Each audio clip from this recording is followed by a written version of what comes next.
Quero convidar você para abrir a sua Bíblia lá no Salmo de número 69. Nós vamos meditar no título Salva-me, ó Deus. Salva-me, ó Deus. Então, quando a gente está numa situação de socorro, de desespero, e precisamos de socorro, de um SOS, é mais ou menos isso que nós vamos ver aqui nesse Salmo, um clamor de uma alma desesperada. Eu tenho certeza que vai vir de encontro com os nossos corações, tenho certeza que vai vir de encontro com a realidade da nossa vida. Infelizmente, por muitas vezes nós passamos por esses momentos de desespero. Então, Salmo de número 69, eu vou ler inicialmente do verso 1 ao verso 12, mas nós vamos meditar em todo o texto do capítulo, tá bom? Então vamos lá. Salva-me, ó Deus, pois as águas subiram até o meu pescoço. Nas profundezas lamacentas eu me afundo, não tenho onde firmar os pés. Entrei em águas profundas, as correntes me arrastam. Cansei-me de pedir socorro, minha garganta se abrasa. Meus olhos fraquejam de tanto esperar pelo meu Deus. O que sem razão me odeiam são mais do que os fios de cabelo da minha cabeça. Muitos são os que me prejudicam sem motivo, muitos os que procuram destruir-me. Sou forçado a devolver o que não roubei. Tu bem sabes como fui insensato, ó Deus. A minha culpa não te é encoberta. Não se decepcionem por minha causa aqueles que esperam em ti, ó Senhor, Senhor dos exércitos. Não se frustrem por minha causa os que te buscam, ó Deus de Israel. Pois por amor a ti suporto zombaria, e a vergonha cobre-me o rosto. Sou um estrangeiro para os meus irmãos, um estrangeiro até para os filhos da minha mãe, pois o zelo pela tua casa me consome, e os insultos daquele que te insultam caem sobre mim. Até quando choro e jejuo, tenho que suportar a zombaria. Quando ponho vestes de lamento, sou motivo de piada. Os que se ajuntam na praça falam de mim. Eu sou a canção dos bêbados. Vamos orar mais uma vez? Pai, obrigado pelo enorme privilégio que temos de estar na Tua presença.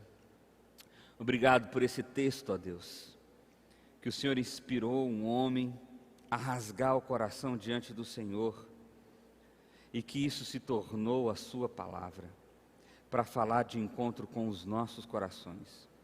Obrigado, Deus, porque o Senhor fala ao mais profundo da nossa alma, e o que clamamos a Ti nesse momento, é que de fato o Senhor faça isso por meio do Teu Espírito Santo, e que pela Tua graça e misericórdia, o Senhor me use como Teu instrumento nesse momento.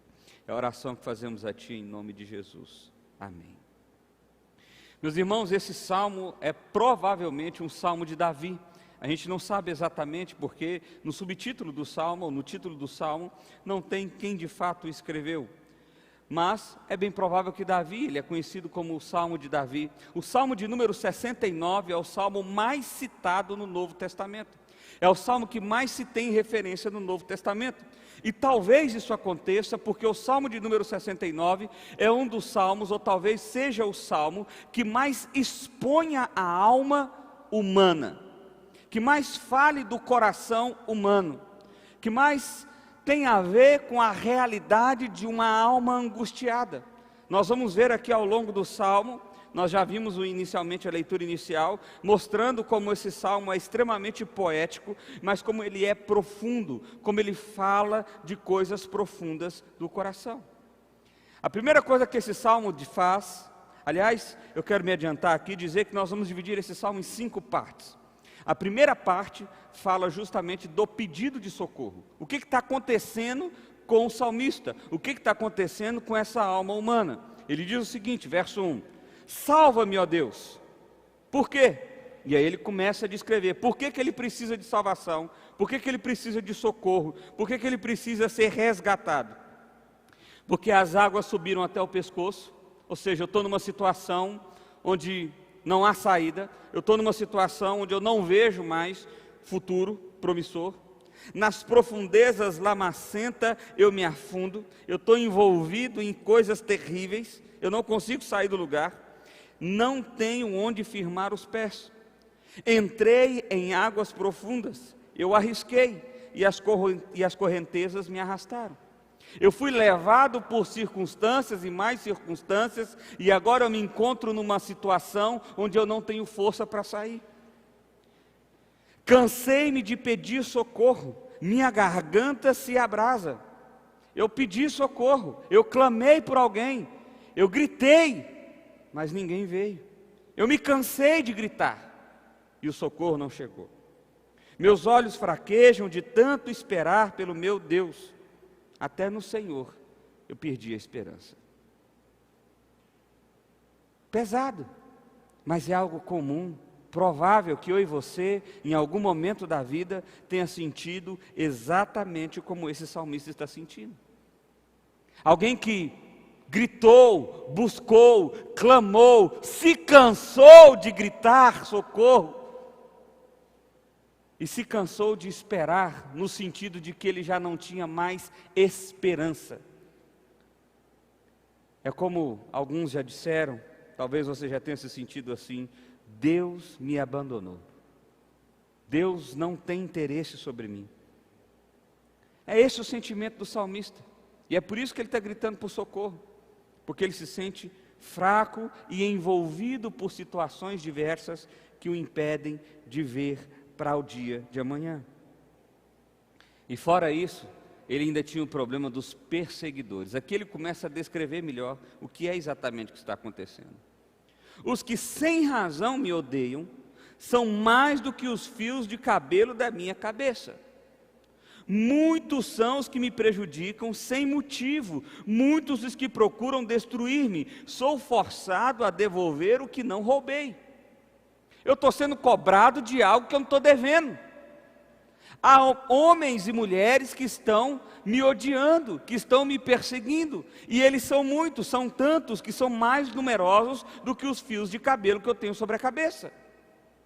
As pessoas me odeiam, eu estou envolvido em dor, eu estou envolvido em lágrimas, a sensação que eu tenho é que eu estou me afogando e que eu estou preso num lamaçal, não há onde se firmar, não há onde pedir socorro, não há onde sair da situação, e as pessoas que me cercam estão me perseguindo, cobrando de mim coisa que eu não fiz.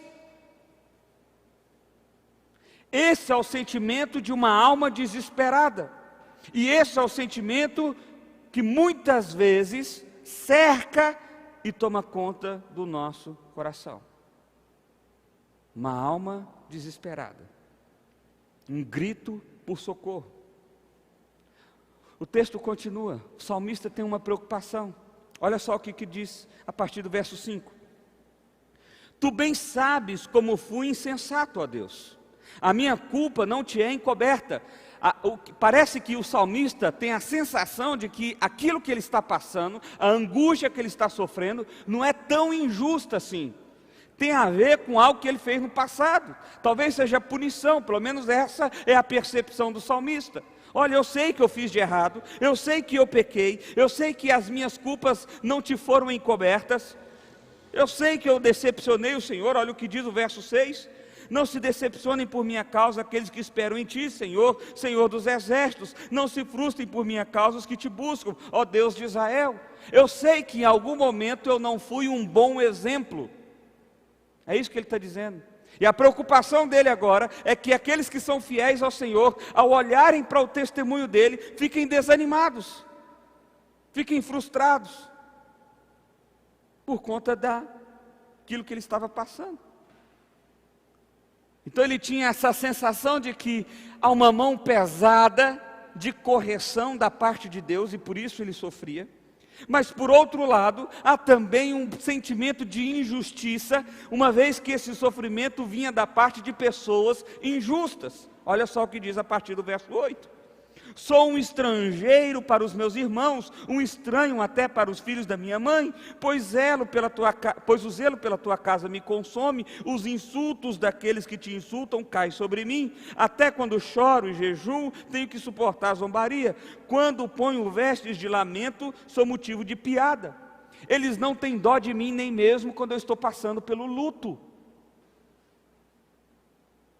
Até quando eu ponho uma veste de lamento, até quando eu passei pelo momento da tristeza, do luto, ainda assim eu era motivo de piada, de zombaria, desses que me perseguem. E por que eles me perseguem? O salmista está dizendo: porque eu zelo pelo seu culto, eu zelo pela sua adoração, eu zelo, Senhor, por estar na sua presença. E é por isso que eu fico fascinado com os salmos de Davi, porque Davi está reconhecendo quem ele é. Davi está dizendo assim: Deus, primeiro ele rasga o coração, e é isso que eu acho fantástico. A gente tem dificuldade em fazer isso. Nós deveríamos olhar para Deus e falar assim: Deus, é isso, essa é toda a podridão, esse é todo o sentimento, essa é toda a dor que eu estou sentindo. Eu não quero te esconder nada, é tudo que sou. Eu estou sofrendo, mas eu sei que eu fui insensato, eu sei que eu mereço, eu sei que essa dor é punição, eu sei disso. Mas Deus, eu estou preocupado, porque eu também sei que eu não fui um bom exemplo para outros. Eu também sei que eu não glorifiquei o nome do Senhor como eu deveria glorificar. Mas eu também sei, Senhor, que eu continuei adorando ao Senhor de coração. E por causa disso, eu sofri zombaria, humilhação, perseguição. Por causa disso, eu sou piada entre os meus irmãos. E nem mesmo no dia da dor, no dia do luto, no dia das lágrimas justificadas, há um sentimento de piedade sobre mim. As pessoas querem me ver sofrer e elas têm prazer nisso. Percebe que Davi, ele não está se colocando num papel de vítima. Ele não está dizendo assim: eu não mereço esse sofrimento. Não é isso que ele está dizendo. Ele está dizendo: Deus, eu posso até merecer, mas eu não aguento, me socorre. É isso que ele está fazendo. É muito diferente do que a gente às vezes vê alguns ensinando acerca do Evangelho, que nós precisamos declarar a vitória sobre as nossas vidas, como se tivéssemos poder, autoridade ou sequer honra para fazer algo tão absurdo quanto isso. Não, Davi vem humildemente diante do Senhor, reconhece o seu pecado e expõe a sua dor com sinceridade, não num papel de vitimismo, mas num rasgar de um coração sincero, dizendo: Senhor, me socorre, porque eu sou zombado até pelos bêbados da minha cidade. E eu preciso do seu socorro. Pode ser justo meu sofrimento, mas eu não aguento, eu preciso do seu socorro, me socorre. Num espírito de humildade, num espírito de entrega de coração, num momento de rasgar sincero do coração. Talvez, meus irmãos, é isso que falte para nós. Lembra o texto de Jeremias que começamos esse culto? Que o Senhor ouve as nossas orações, que o Senhor ouve o nosso clamor, desde que façamos isso de coração. O problema é que muitas vezes nós oramos dentro de um ritual, seja ele eclesiástico dentro do corpo da igreja, ou seja ele em casa. Não, eu preciso orar todos os domingos às 10 horas da noite, porque é o que meu pai fez, é o que meu avô fez, é o que meu tataravô fez, e eu preciso fazer. Mas não é de coração, não é um rasgar, não é uma entrega, não é um despejar da alma diante de Deus, é simplesmente um cumprimento de um rito. E é isso que nós precisamos ser desafiados nessa noite. Esse salmo nos mostra, não só esse, mas tantos outros salmos, especialmente de Davi, um rasgar sincero do coração: Deus, me socorre, ainda que seja justa esse sofrimento, ainda que seja mão pesada do Senhor sobre mim, a verdade é que eu estou me sentindo totalmente sufocado, a verdade é que eu estou sentindo completamente perdido, e eu preciso do Senhor. Rasgar o coração é algo que nós precisamos aprender a fazer. Me espanta profundamente como nós somos insensíveis ao amor de Deus. Me espanta profundamente ouvir histórias de pessoas cristãs que nunca derramaram uma lágrima pelo constrangimento do amor de Deus. Me espanta profundamente pessoas que jamais rasgaram o seu coração diante de Deus com sinceridade.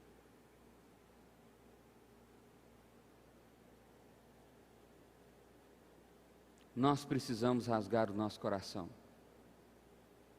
Nós precisamos rasgar o nosso coração. Relacionamento com Deus não é ritualismo, não é religiosidade, não é cumprimento de tarefas. Relacionamento com Deus é uma entrega sincera de coração. Uma entrega sincera de coração. Calvino, comentando esse texto, já a partir do verso 13, ele diz o seguinte: o único pelo qual, em nossa aflição, podemos obter a vitória, e pela esperança que resplandece sobre nós, em meio às trevas, e pela influência mantenedora que desaponta da nossa expectativa do favor divino. É o único pelo qual isso acontece, é o Senhor. Parece que Davi, da metade do Salmo, isso é fantástico nesse Salmo. O Salmo começa com alguém gritando: socorro, porque eu estou sufocado. Depois ele expõe o porquê ele está sufocado. E agora que ele expõe, parece que ele olha, deixa de olhar para o problema e começa a olhar para o Deus. E a esperança dele é renovada, porque olha o que ele diz no verso 13: mas eu, Senhor, no tempo oportuno, ou seja, enquanto ainda é tempo, enquanto dá tempo, elevo a Ti a minha oração, responde-me, por Teu grande amor, ó Deus, com a Tua salvação infalível. Percebe que agora o clamor de Davi se direciona para Deus. Nos primeiros versos era um clamor genérico, parece que ele estava gritando por socorro para todo e qualquer um. Mas agora não, ele olha para o Senhor, ele clama por socorro ao Senhor, e ele diz ao Senhor: Senhor, me socorre, não por causa de quem eu sou, não porque eu sou rei, não porque eu sou bom, não porque eu... Não, Senhor, me socorre por causa do Teu grande amor. Essa palavra também poderia ser traduzida por misericórdia. Me socorre, ó Deus, por causa desse amor imerecido que o Senhor tem por mim. Me socorre, ó Deus, por causa da sua salvação infalível, porque eu sei que o Senhor não falha, eu sei que o Senhor cuida mesmo dos filhos rebeldes. Por isso, Deus, ousadamente eu venho na Tua presença pedir socorro, que essa é outra coisa que nós precisamos aprender. Tem pessoas que se acham sujas demais para clamar socorro ao Senhor. Como é que eu vou clamar socorro ao Senhor, já que eu sou tão sujo? Deus não vai me ouvir. Mas essa é a beleza do Evangelho. Mesmo que você seja sujo, ou por mais sujo que você seja, Cristo Jesus morreu na cruz, pagou pelos seus pecados, limpou você, tirou as suas vestes e se revestiu de novas vestes brancas e limpas, e declarou você santo e justo. Não por causa das suas obras, mas por causa das obras dele. Por isso, nós podemos clamar a Deus por graça e por misericórdia, por causa da salvação infalível de Deus, por causa do amor grandioso de Deus, não por causa de quem nós somos, mas por causa de quem Deus é. E a gente tem dificuldade de perceber isso, porque se vamos sondar os nossos corações de maneira sincera, quantas vezes nós não clamamos ao Senhor para que Deus intervisse na história e invejamos o outro? Para mim não faz sentido, Deus me abençoa, Deus não me abençoa, mas abençoa o fulano. Que negócio que é esse? Que Deus que é esse? Percebe? A motivação, parece que nós estamos dando para Deus, é de quem nós somos. Deus tem que me abençoar, porque eu sou melhor. Mas o que o salmista está falando é o seguinte, de alguém que estava se sentindo sufocado e desesperado, é: Senhor, me socorre, me ajuda, vem ao meu favor, mas por causa do Teu amor, não por minha causa, por causa da Sua salvação, não por causa do que eu posso fazer. E aí ele pede objetivamente o que ele quer que Deus faça. Olha só o verso 14: tira-me do atoleiro, não me deixes afundar. Liberta-me dos que me odeiam das águas profundas. Não me permitas que as correntezas me arrastem, nem que as profundezas me engulam, nem que a cova feche sobre mim a sua boca. Senhor, me tira da situação que eu estou. É uma linguagem poética profunda para dizer isso. Senhor, muda a minha história, muda a realidade das circunstâncias que eu estou vivendo, porque a sensação que eu tenho é que eu estou num beco sem saída, eu estou num lugar onde não tem mais para onde eu correr, eu estou afundado pelas águas, eu estou preso no lamaçal, eu estou totalmente desesperado. Então Deus, muda a circunstância. Faça isso, Senhor, por causa da sua graça, por causa do seu amor, por causa da sua salvação infalível. Faça isso, Pai. Verso 16, ele ainda continua: responda-me, Senhor, pela bondade do teu amor, por tua grande misericórdia, volta-te para mim, não escondas o teu servo a tua face, responda-me depressa, pois estou em perigo. Mais uma vez, Davi deixa claro para o Senhor qual é a motivação dele. Qual é a motivação? Pai, me salva por quem o Senhor é. Meu irmão, nós precisamos aprender até mesmo a pedir socorro. Às vezes nós pedimos socorro para o Senhor e falamos assim: Senhor, me socorre, porque eu sou melhor do que o Joãozinho ali. Senhor, me acode, porque a Maria você pode deixar afundar. Não. Davi está entendendo. Ele já clamou por socorro aqui antes. Ele já gritou para que alguém socorresse ele antes. E ele não foi ouvido. Ninguém foi a favor dele. Mas agora, a disposição do coração de Davi vai numa direção diferente. Senhor, me socorre por causa do teu grande amor, por causa da tua misericórdia, por causa da tua graça, por causa de quem o Senhor é. É uma atitude de humildade. É uma atitude de humildade. O desespero de Davi aqui é que o Senhor não respondesse. Por isso ele disse: Senhor, me responde. E ele é ousado, ele fala assim: me responde depressa. Eu estou em perigo. Eu não tenho mais tempo não, Deus. Eu estou já, o jogo está acabando. A sensação dele é que a morte estava cercando ele. É isso que ele diz no verso 15: nem que a cova feche sobre mim a sua boca. Senhor, eu estou para morrer. Então me ajuda. Eu não tenho mais tempo.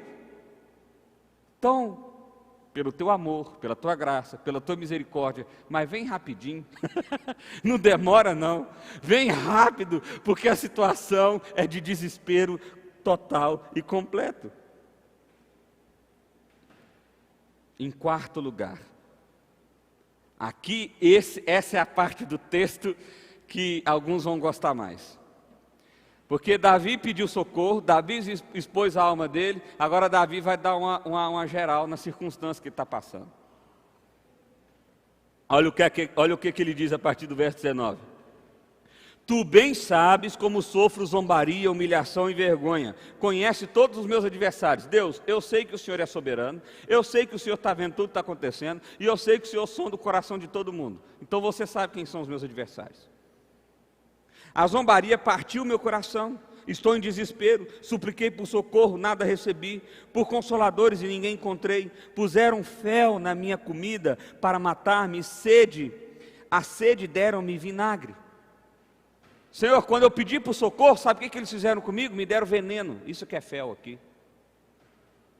Quando eu estava com sede e pedi por água, me deram vinagre. Eles foram maldosos comigo. Eles foram maledicentes comigo. Eles zombam, eles me humilham. Isso tem partido o meu coração de tantas formas que eu nem sei dizer. É isso que Davi está dizendo aqui. Agora o verso 22, ele começa a falar o que ele gostaria que acontecesse com esse povo. Olha lá. Que a mesa deles se lhe transforme em um laço. Laço aqui é a ideia de armadilha. Torne-se retribuição e armadilha. Esqueceram-se os seus olhos para que... Escureçam-se os seus olhos para que não consigam ver. Faze-lhes tremer o corpo sem parar. Despeja sobre eles a tua ira, que o teu furor ardente os alcance. Fique deserto o lugar deles, não haja ninguém que habite em suas tendas, pois persegue aqueles que tu feres e comentam a dor daqueles que a quem castigas. Deus, eu queria dizer para você aqui agora das pessoas que estão me perseguindo, as pessoas que foram maldosas comigo, que quando eu clamei por socorro, que quando eu gritei por consolo, que quando eu gritei que eu estava com fome, me deram veneno, quando eu gritei que eu estava com sede, me deram vinagre. Essas pessoas têm um coração maldoso, Deus. Então eu peço ao Senhor, vem com a tua justiça sobre eles, vem com a tua ira sobre, cega eles, Deus. É isso que ele está falando. Cega eles, traz doença sobre eles, é isso que ele está dizendo. Pesado, não é? É isso que ele está dizendo. Davi está expressando aqui para Deus, faça a tua justiça. É claro que ele está colocando exatamente o que ele gostaria que acontecesse. O que ele está dizendo é o seguinte: Deus, faz esse povo sofrer. Faz esse povo sofrer.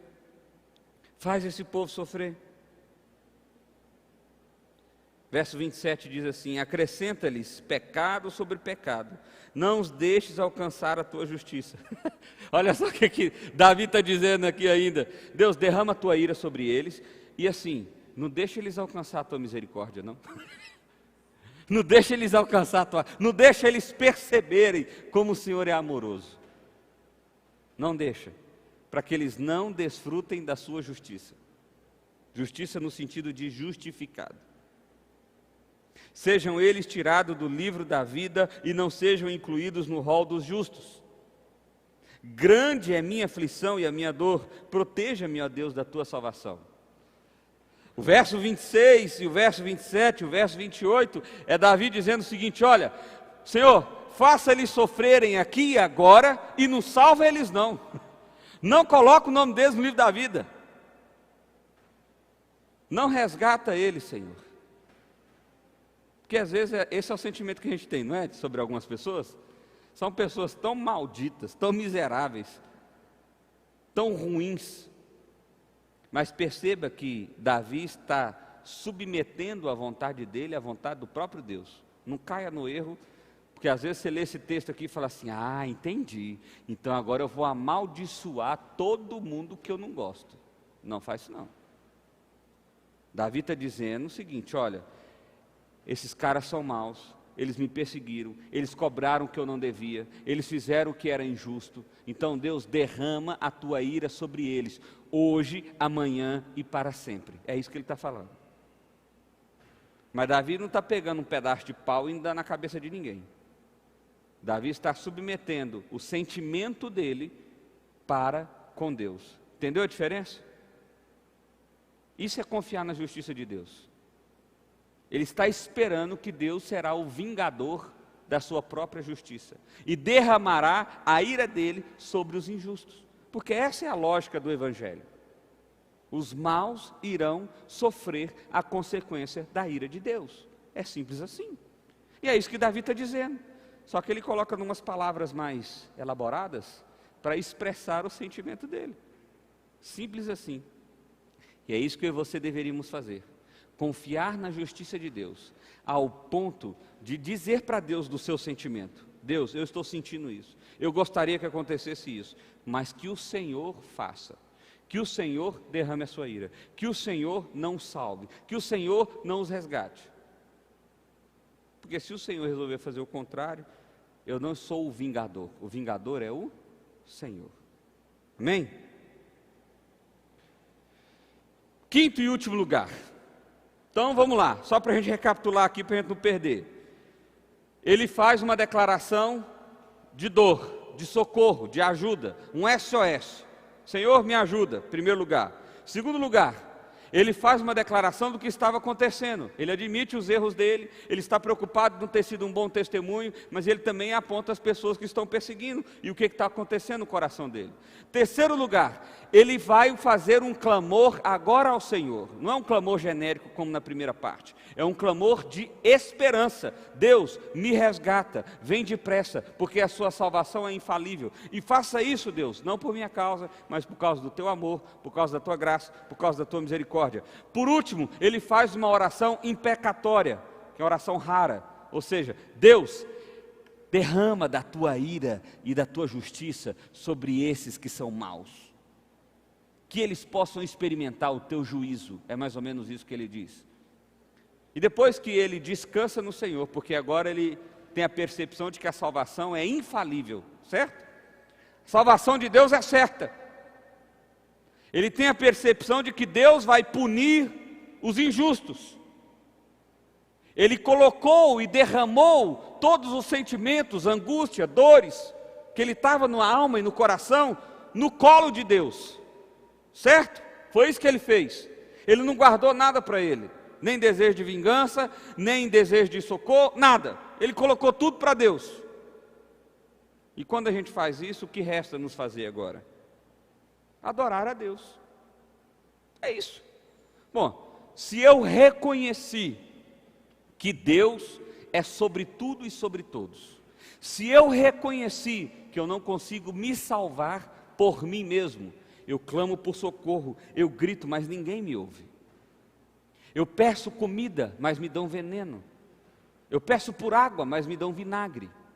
Esse é o mundo que eu e você estamos inseridos, meu irmão. Eu não sei se você já parou para pensar nisso.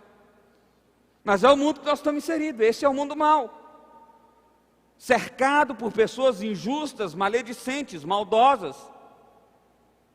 Mas se eu descanso na justiça de Deus, Deus, eu estou expondo para você aqui, segue esse povo, deixa esse povo doente, não salva eles não. Mas eu descanso na sua justiça.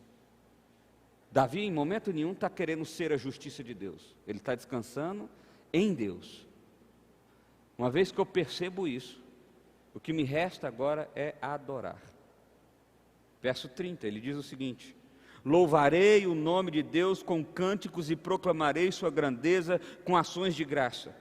Isso agradará ao Senhor mais do que bois, mais do que touros com seus chifres e cascos. Mais uma vez, Davi está resgatando a noção de rito e coração. Senhor, eu vou louvar ao Senhor, não de maneira ritualística. Eu não vou simplesmente ir na igreja. Eu não vou simplesmente levantar as minhas mãos. Eu não vou simplesmente cantar uma música. Eu não vou simplesmente dar uma oferta financeira. Não. Eu vou fazer mais do que isso. Eu vou rasgar o meu coração diante do Senhor em adoração. Entendeu a diferença? Porque Davi tinha percepção de que o rasgar do coração valia mais para Deus do que o rito. Certa feita eu conheci um homem que dava grandes ofertas à igreja, grandes ofertas, valores financeiros bem altos. O problema é que esse homem fazia negócios escusos, sujos. O problema é que esse homem não era fiel com a sua esposa. O problema é que esse homem não era fiel nas suas amizades, na sua profissão. O problema é que esse homem era um ser sujo, mas ele não se sentia assim, ele se sentia limpo. Você sabe por quê? Porque ele cumpria os ritos. Ele cumpria os ritos. Ele ia na igreja, ele dava dinheiro, ele participava das programações, então ele se sentia limpo, porque para ele o que importava eram os ritos. Mas o que Davi está falando aqui para nós? Senhor, eu vou proclamar o seu nome, eu vou louvar o seu nome, porque isso vai agradar mais ao Senhor do que bois, do que touros, do que ofertas. Lembrando que no contexto aqui era um contexto onde se levava animais para sacrifício. Nós estamos falando do Antigo Testamento. Eu vou fazer mais. Nos dias de hoje é como se alguém dissesse assim: Senhor, eu vou te adorar, mas eu não vou simplesmente ir na igreja. Eu vou rasgar o meu coração ao ir na igreja. Eu vou te adorar, mas eu não vou simplesmente dar uma oferta financeira. Eu vou administrar as minhas finanças de uma maneira que te glorifica. Senhor, eu vou te adorar sendo o esposo que o Senhor quer que eu seja, não simplesmente ensinando outros a ser um esposo. Entendeu a diferença? É mais do que rito, é entrega de coração. É mais do que falar, é ser. É mais. Infelizmente, nós vivemos num contexto em que a religiosidade e o rito têm trazido sentimentos como desse exemplo desse rapaz que eu acabei de dizer. Vai na igreja, dá o dízimo, faz isso, faz aquilo, mas é uma pessoa suja por dentro. Deus não recebe nada disso, nada disso, nada disso. Louvar ao Senhor é uma consequência natural de alguém que entendeu que Deus é soberano, que a salvação dele é infalível e que ele é o justo juiz que punirá a todos aqueles que fazem o mal. É isso, é uma consequência natural. E aí o verso 33, agora ele vai fazer um clamor geral. Senhor, ouve o pobre e não despreza o seu povo aprisionado. Louvem-lhe os céus e terra e mares e tudo que nele se move, pois Deus salvará Sião e reconstituirá a cidade de Judá. Então o povo ali viverá e tomará posse da terra, e a descendência dos seus servos a herdará, e nela habitarão os que amam o seu nome. Ele está descrevendo aqui a cidade santa, a cidade eterna, a Jerusalém eterna. Ele está dizendo, louvem a Deus, porque a nossa salvação vai para além da realidade do mundo que estamos vivendo. Nós somos herdeiros de uma Judá celestial. Então louvem ao Senhor, todos os povos, de todos os lugares, nos mares e nas terras, de todas as formas. Olha que coisa maravilhosa, esse texto começa com um homem desesperado, angustiado, sem saída. E termina com esse mesmo homem louvando a Deus e convidando a todos a fazerem o mesmo. O que mudou do primeiro verso para o último verso? Essa é a pergunta que a gente precisa fazer. O que mudou? O que mudou foi a maneira que esse homem passou a enxergar a situação que ele estava vivendo. Num primeiro momento, ele vivia a partir das suas próprias forças. Ele gritava por socorro, era isso que estava clamando. Ele gritava e ninguém ouvia. Ele pedia e ninguém ajudava. Pelo contrário, queriam matar ele.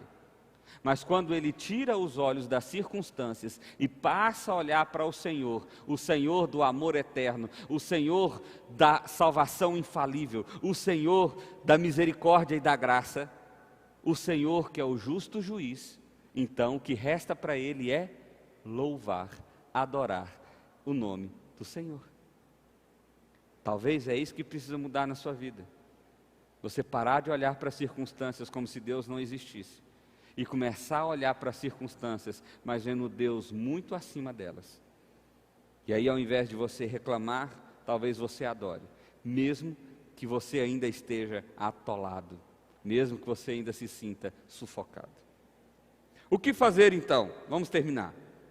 Em primeiro lugar, precisamos sondar os nossos corações, pois podemos estar sendo levados pela mesma correnteza de tristeza e desânimo. Sonda o seu coração, dá uma olhada nele. O que está conduzindo o seu coração? O que está conduzindo os seus sentimentos? É a tristeza? São as circunstâncias? São as dores? Porque é fácil ser conduzido por tudo isso, meu irmão. Eu não estou dizendo aqui que é errado ou coisa do tipo. Nós estamos desafiando o seu coração aqui para pensar além disso.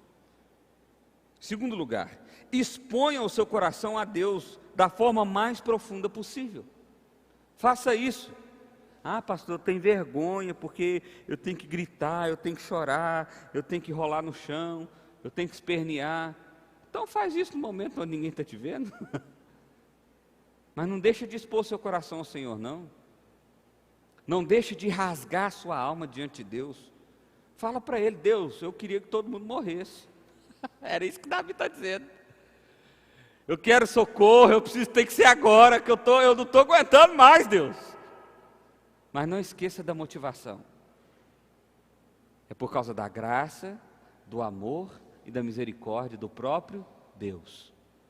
Não confunda expor os seus sentimentos com dar ordens para o Senhor. Não confunda. Você pode expor todos os seus sentimentos, todos eles, os bons e os maus. Mas não confunda isso com dar ordens ao Senhor. Terceiro lugar, veja a salvação infalível de Deus e renove a sua esperança, porque foi isso que mudou. Foi isso que mudou. Começou um homem desanimado, triste, isolado, sem esperança. De repente ele viu a salvação infalível de Deus, ele passou a ter esperança, ele passou a clamar pela justiça do Senhor e ele passou a ser um adorador. Porque peraí, o Deus que eu adoro é o Deus de uma salvação infalível. Ele vai te salvar, Ele vai te resgatar. Não só hoje, não só agora, não só dessa circunstância, mas Ele fará isso para toda a eternidade.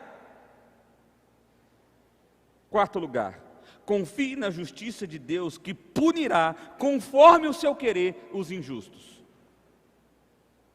Você pode até dizer: Deus, tem um monte de gente injusta aqui. Você podia fazer uma coisa com esse povo. Você podia derramar da sua ira com esse povo. Aquela pessoa está perseguindo, aquela pessoa está fazendo mal. Você podia fazer isso, Deus. Mas ao fazer isso, significa que você está tirando de você todos esses sentimentos e depositando em Deus todos esses sentimentos. Você está transferindo. Talvez isso seja o que Jesus disse quando Ele disse que nós deveríamos pegar o nosso fardo que é pesado, lançar sobre Ele, pegar o fardo dele que é leve. Porque aí você não tem mais a responsabilidade, entendeu? Se a pessoa vai se dar mal, se vai se dar bem, se vai ser salva, se não vai ser salva, não é problema seu. Você não tem nada a ver com isso. Quinto lugar, ao abrir os olhos e perceber o seu Deus, você será conduzido à adoração. Talvez essa seja a forma de você saber se essa reflexão aqui realmente foi aplicada ao seu coração. Bom, pastor, eu entendi, saquei, tá claro para mim. Esse homem estava todo lascado, ele tentou se salvar, ele tentou resolver os problemas pelas forças dele, não deu certo. E aí ele foi vendo o que estava acontecendo, bagaceira, olhou para Deus, viu a salvação de Deus, a esperança dele foi renovada, o vigor dele foi renovado, ele clama pela justiça do Senhor, descansa no Senhor e adora ao Senhor. Entendi. Então significa que se você entendeu, você agora vai ser também um adorador. Você também vai ser alguém que tem uma vida de piedade, de adoração. Sexto e último lugar, perceba a salvação e verá uma esperança infindável conduzir o seu coração. Por que isso? Porque no primeiro momento, o coração desse homem era conduzido pela tristeza, pela angústia, pelos problemas, pela dor. Mas no fim, o coração desse homem era conduzido pelo amor, pela esperança, pela salvação que não tem fim, pela graça. É isso que conduziu o coração desse homem. Uma última frase para terminar. Quando nos encontramos em situações difíceis, em que somos conduzidos pela tristeza, é natural que percamos a esperança. No entanto, quando somos chamados a enxergar a salvação infalível de Deus, o nosso pranto se transforma em alegria e a nossa tristeza em esperança perpétua, em esperança que não tem fim. Amém? Feche seus olhos, vamos orar.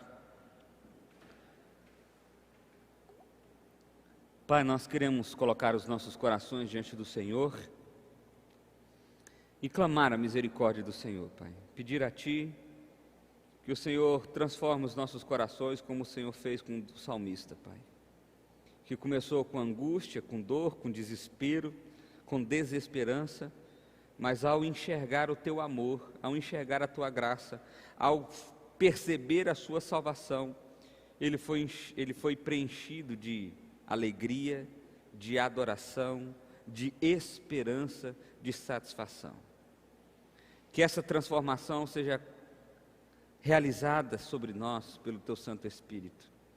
Que sejamos impactados, ó Pai, pelo poder do Evangelho do Senhor. Que em nome de Jesus, ó Pai, o Senhor possa fazer hoje, amanhã, muito mais, ao nos transformar e fazermos mais parecido com Cristo. É a oração que fazemos a Ti, ó Pai, em nome de Jesus. Amém.